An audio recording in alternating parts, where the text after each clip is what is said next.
you guys, so I'm back today with another Sunday video. Today I thought that I would paint this new journaling Bible that I got for the new year. My other one is just kind of falling apart and a little bit raggedy and gross, so I got this one, and it's just a single column journaling Bible. It is ESV, which is English Standard Version.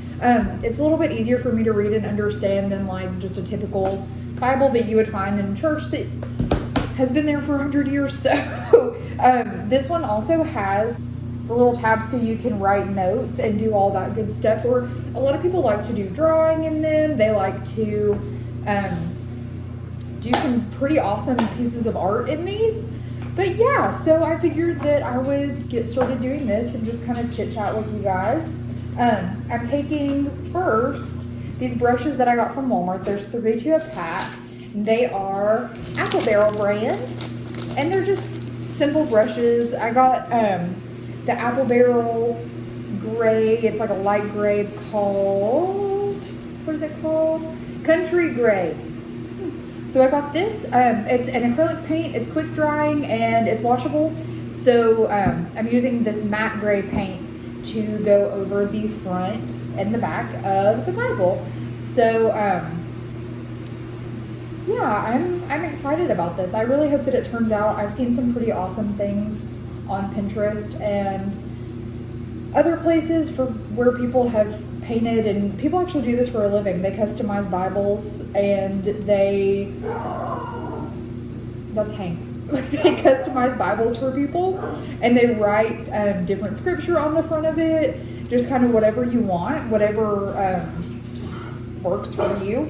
They're pretty pricey though, so I've watched quite a few tutorials on these about like how to seal it and how to paint it correctly and how to look good.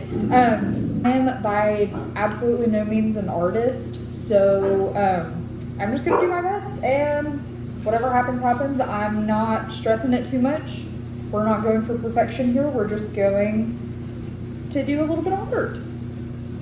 But I wanted to talk to you guys too about the video that I uploaded last week.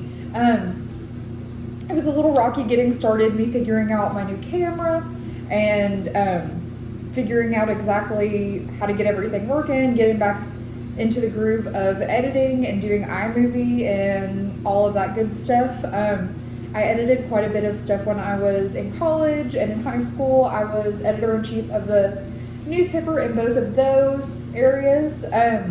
So I messed around a lot with that kind of stuff for like our social media pages and all of that good stuff. So I'm hoping that experience will kind of help me be able to make better videos and to learn more about exactly how to, sorry, there's a dog hair in here. Imagine that. Learn a lot more about how to edit correctly and how to make the videos look as good as they possibly can. That's kind of the end goal here, is to make this a learning experience and just kind of go along and do what we can to make interesting and fun content. So yeah, I'm going to continue painting the front of this, and I will give you guys an update when I'm done. So enjoy this time lapse.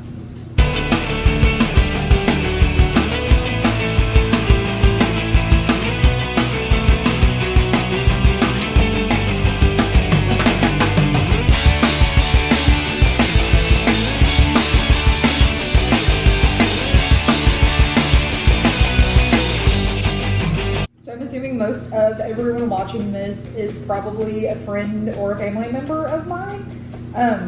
So I'm just going to go ahead and assume most of you guys watched the Titans game last night. My husband and I were curled up on the couch with our dogs and our cat, and we watched the whole entire thing and celebrated the whole entire time. It was such a wonderful, amazing game, and they played their hearts out. They did such a great job.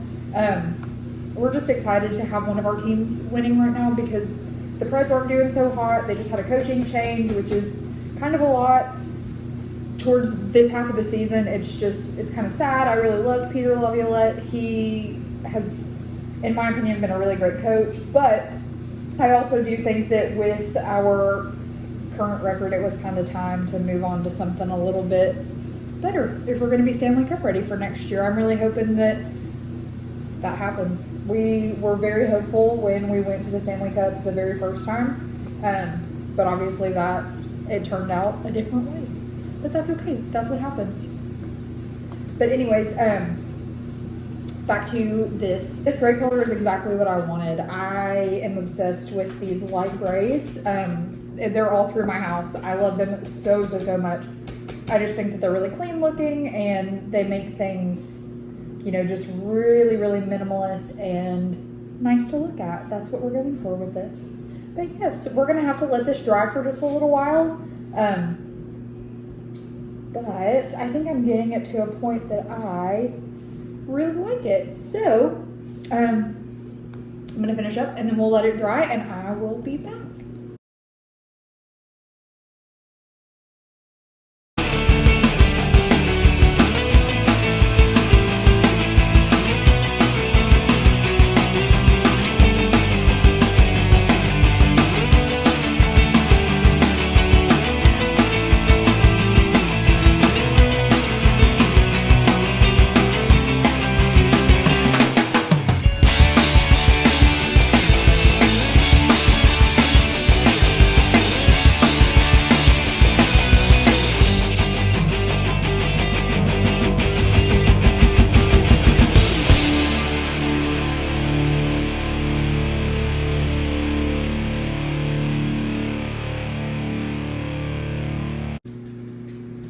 Okay, you guys, so I think I'm all finished. So I'll show you guys a close-up of what everything looks like. It's not perfect, like I said. I'm absolutely no calligraphy expert, but I think it turned out pretty good for my first one. I just wrote the Holy Bible on the side and my favorite hymnal on the front. It says, "I'll cling to that old rugged cross." And on the back, "In exchange it someday for a crown." And I did some little like vine-ish stuff on the sides of it. And I think that this actually turned out pretty good. I might do a little bit more touch-up on it, just because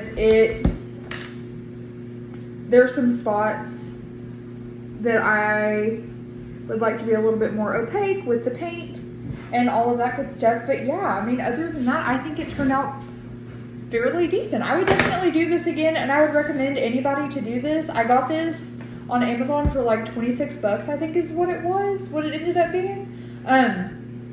So yeah, I would say 26 bucks. These were like $2 a piece, and this was 50 cents. The brushes were about $5, I think. So, I mean, compared to, not anything against people who do this for a living, because this is very amazing, and I think so much of people who actually take the time to use their artistry skills towards something that they believe in. I think that that is the most amazing thing in the world. But I think that it's worth it. If you want to do this and say, hey, I did this all on my own, this is my journaling Bible for 2020, I think that it's a pretty fun and pretty good project. I actually had a really good time doing this. Yeah, I'm happy with how this turned out. I would recommend for anyone to do this. But yeah, other than that, I really hope that you guys are enjoying this content so far. It is slowly but surely going to get better and better and better. Like I said, last week was just kind of like a test run to kind of see what it was going to be like and how I was going to get used to filming again and all that good stuff. But I think that today's video is going to be pretty good. I'm going to edit everything and get it uploaded here in just a few hours. So yeah, like I said in the last video, if you guys have any suggestions on anything that you want to see, I asked on my Instagram last week. My handle on Instagram is just at Hope McKinney Pitzer. So if you guys want to let me know on there what you guys would like to see. Like I said, I'm still planning on doing a more in-depth house tour of everything in our house. But yeah, that's kind of coming up soon, and I'm hoping that you guys really enjoy that. So I want to get some more things on my to-do list, on my planner for the rest of the year. I'm really hoping that we can get things moving, and that this video will kind of set the tone for the rest of the year. But anyways, thank you guys again so much for watching. I really appreciate all of you who have subscribed, who have reached out to me and told me that you like everything so far. Like I said, I know it's a work in progress, but thank you so much for all the kind words and support. I greatly appreciate it, and I can't wait to see you guys next week. Bye.